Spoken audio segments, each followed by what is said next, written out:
મહાદેવ મિત્રો, મોટા કુટવડાથી દ્વારિકા અમે જઈ રહ્યા છીએ. મોટા કુટવડાથી દ્વારિકા. જો વિજયભાઈ, નાનજીભાઈ, મનસુખભાઈ, સુરેશભાઈ, સુખદેવભાઈ,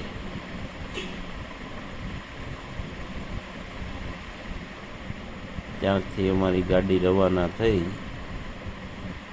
ધીમે ધીમે રણ કાપતા ગયા. મનસુખભાઈ, ઘનશ્યામભાઈ, ઉદયભાઈ, અમારો આખું ફેમિલી પરિવાર ધીમે ધીમે આગળ જતો ગયો. મિત્રો, આ છે અમારી મોટા કુટવડાથી દ્વારિકાની પ્રવાસ. સાંજે અમે પોરબંદર પહોંચ્યા તો ત્યાં હીરાવંશી હોટલમાં અમે જમવાનું ગોઠવણી કરી. 130 રૂપિયામાં ફૂલ ભાણું. ત્યાં તમે બધા મિત્રો સાથે અમે જમ્યા હીરાવંશી હોટલમાં. મારા મામા, મનસુખભાઈ, વિજયભાઈ,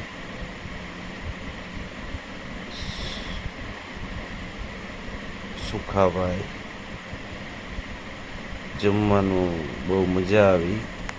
130 રૂપિયામાં ફૂલ ભાણું હતું જમવાનું.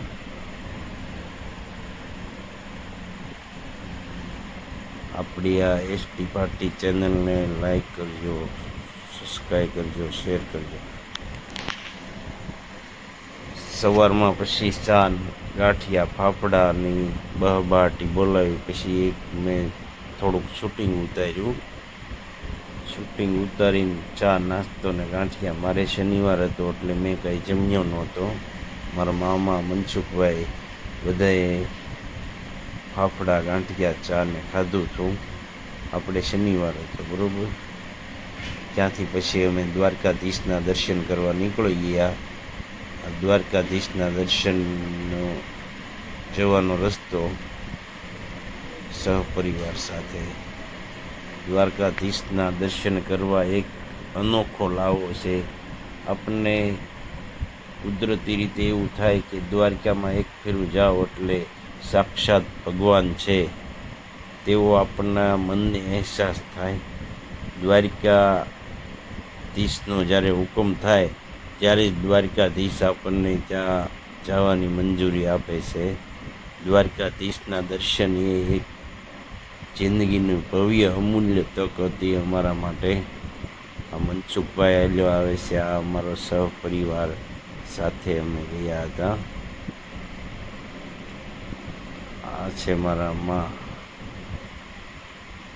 ત્યાંથી અમે પ્રસાદી લીધી ને આગળ ધીમે ધીમે ગયા.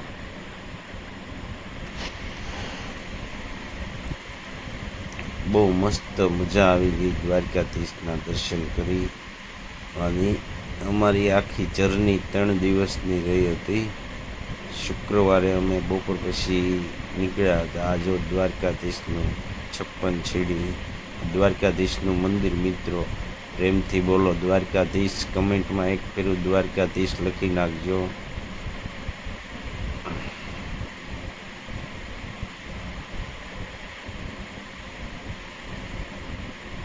આપણે માથા ઉપર તિલક કરાવી નાખ્યું હતું રાધે રાધેનું.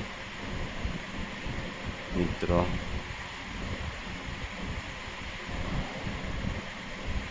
ત્યાંથી અમે આગળ નીકળ્યા ધીમે ધીમે.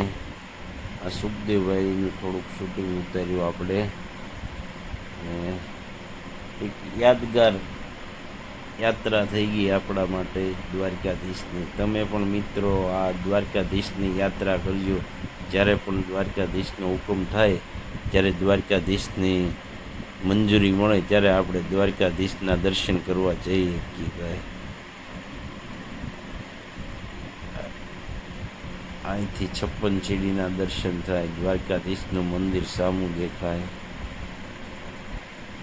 ને એક મિત્રો દ્વારકાધીશના દર્શન કરીએ એટલે આપણને બહુ અહેસાસ થઈ જાય કે આપણે જિંદગીમાં બધું પરિપૂર્ણ કરી લીધું છે. એ આખી દુનિયાનો રાજા રણછોડ દ્વારકાધીશ. આ છે મિત્રો ગોમતી નદીનો ઘાટ. અહીંયા ગોમતી નદીના ઈસોળા આટલા હોય. આગળ સુદામા સેતુ છે મિત્રો.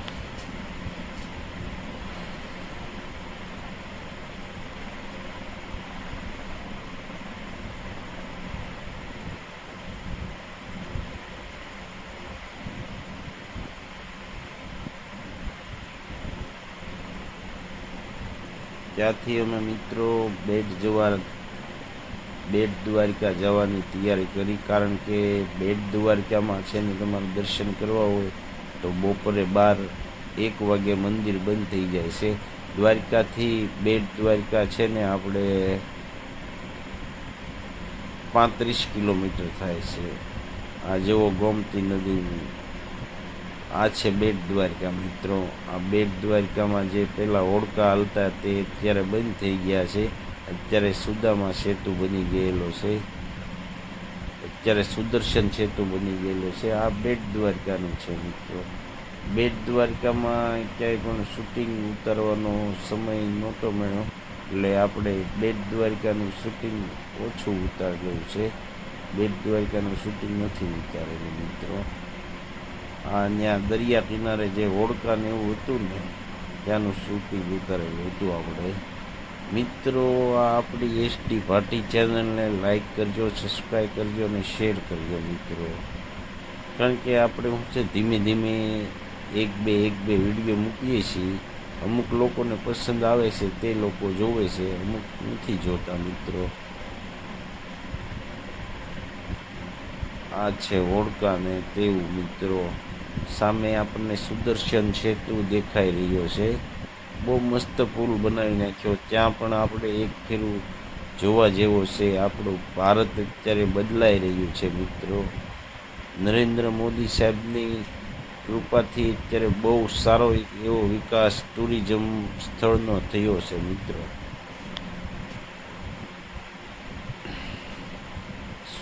સુદર્શન સેતુ તો મિત્રો કરોડો રૂપિયાના ખર્ચે બનાવેલો છે અને ત્યાં પણ સુદર્શન સેતુના દર્શન કરવા જેવા છે. આ તો આપણે હોડકા હતા તેનો નજારો છે મિત્રો બેટ દ્વારકાનો. સામેથી અમારે સુખદેવભાઈ ને વિજયભાઈ બે આવી રહ્યા હતા. અમે થોડુંક શૂટિંગ ઉતાર્યું સુખદેવભાઈનું.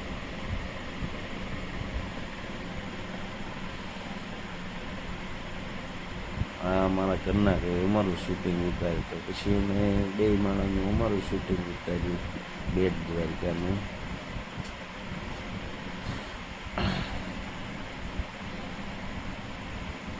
આ અમારે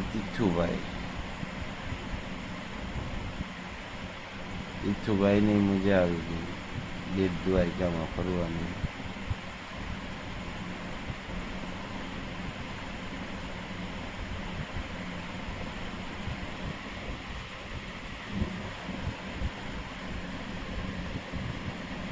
ત્યારથી અમે મિત્રો આવી ગયા હતા ગોપી તળાવ.